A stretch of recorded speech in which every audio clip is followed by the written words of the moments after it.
C'est en voyant des personnes récupérer de la nourriture à la fin d'un marché que Varda a eu l'idée du film Les glaneurs et la glaneuse. Mais, dans ce documentaire, elle ne s'est pas contentée que de montrer les glaneurs, elle se montre aussi, car... L'autre glaneuse, celle du titre de ce documentaire, c'est moi.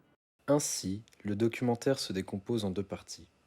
La partie proprement documentaire, sur l'activité du glanage, et l'autre partie est un autoportrait. C'est cette dernière partie qui va m'intéresser pour savoir ce qu'elle montre d'elle dans cet autoportrait. Tout d'abord, lors d'interviews sur le film, Varda confie que ses scènes personnelles, comme le passage des camions ou du cache qui pend, ont fait l'objet de réflexions pour les garder.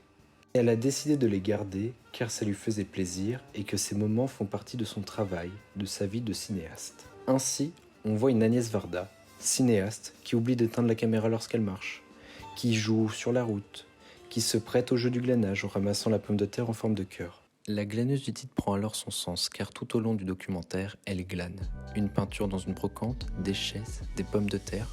Néanmoins, ce n'est qu'une partie du sens de glaneuse que porte le titre et Varda durant ce documentaire. Il serait logique de dire que Varda est une glaneuse d'images. Mais lors de l'interview au Cinémathèque en mars 2013, elle dit « Glaneuse d'images voudrait dire que je ramasse ce qui a été jeté. Moi, je ne peux pas dire que je glane des choses parce qu'elles n'ont pas été jetées par d'autres. Je ne suis pas en train de filmer des gens qui ont été rejetés.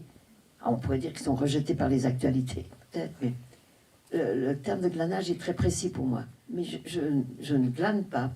Maintenant, on l'emploie couramment. Par exemple, on dit les journalistes ont glané des informations.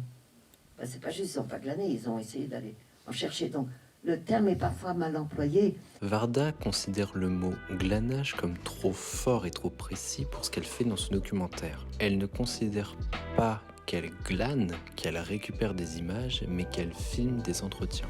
Alors, que glane-t-elle pour qu'elle se détache des glaneurs du titre et du film? La réponse est dans son autoportrait qu'elle effectue, et qui est possible grâce à l'apparition, à l'époque, des premières petites caméras numériques. Pour le cas de Varda, c'est le PVDV-100 qui a permis une proximité avec les personnes interrogées, mais également avec elle-même.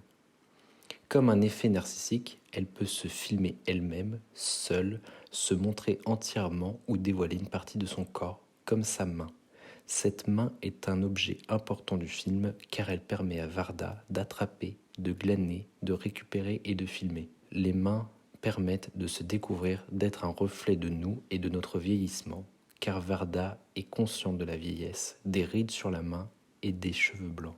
Ainsi, je pense que Varda n'est, comme elle l'affirme, pas une glaneuse d'images, mais elle est une glaneuse de ses propres images personnelles, de sa vie.